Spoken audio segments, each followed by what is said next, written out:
Oil prices are up again on Wednesday as U.S. reserves unexpectedly fell last week.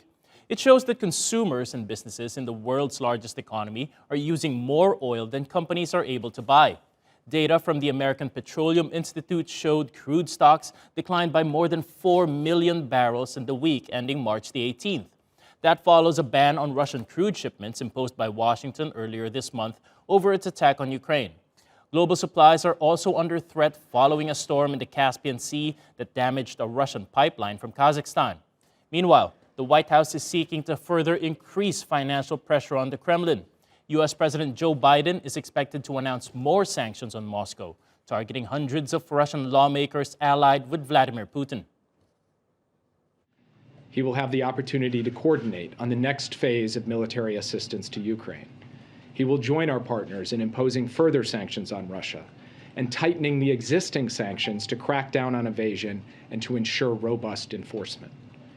He will work with allies on longer-term adjustments to NATO force posture on the eastern flank. He will announce joint action on enhancing European energy security and reducing Europe's dependence on Russian gas at long last. Now let's cross over to Han Tan in Abu Dhabi. He's the chief market analyst at the Exinity Group. Welcome back to the program, Han. Now, yesterday we had those discussions among European leaders about a potential ban on Russian oil shipments. That seems to be dead in the water now. What happened there? What happened to this proposal? Why are they sort of resistant to this? Yeah, I think it boils down to the tolerance that each member has for perhaps inflicting economic pain on itself in order to send a strong message to Russia, right? So hence we have the resistance out of the likes of Germany and Hungary, given how Germany in particular is very reliant on Russian oil. So given these differences and also taking into account that any decision has to be unanimously agreed to by all 27 members, I think it's hard to see an official sanction on Russian oil being imposed on the near term. Now, the U.S., as I mentioned there, is preparing another set of sanctions targeting politicians in Russia. But how effective can these restrictions be if Washington is unable to get some buy-in to a larger extent from the European members? Yeah, in short, its effectiveness will be limited, right?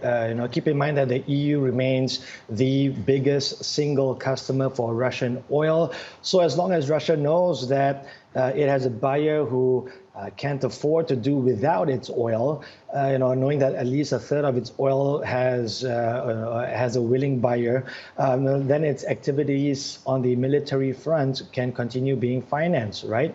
And I think that's the conundrum that's facing the EU right now, because even after 5 rounds of sanctions, the remaining options are dwindling, and perhaps the ones that are still on the table are perhaps the most painful. Now, we see oil prices are still rising, so that shows that demand is still up. But how close are we to possibly the global economy being plunged into a recession when we see oil prices resulting in demand destruction? Yeah, so in terms of how close the world is to a recession, really depends on who you ask. If you ask the central bankers like the Fed and the ECB and even stock markets, they are saying those chances are pretty minute at this point in time.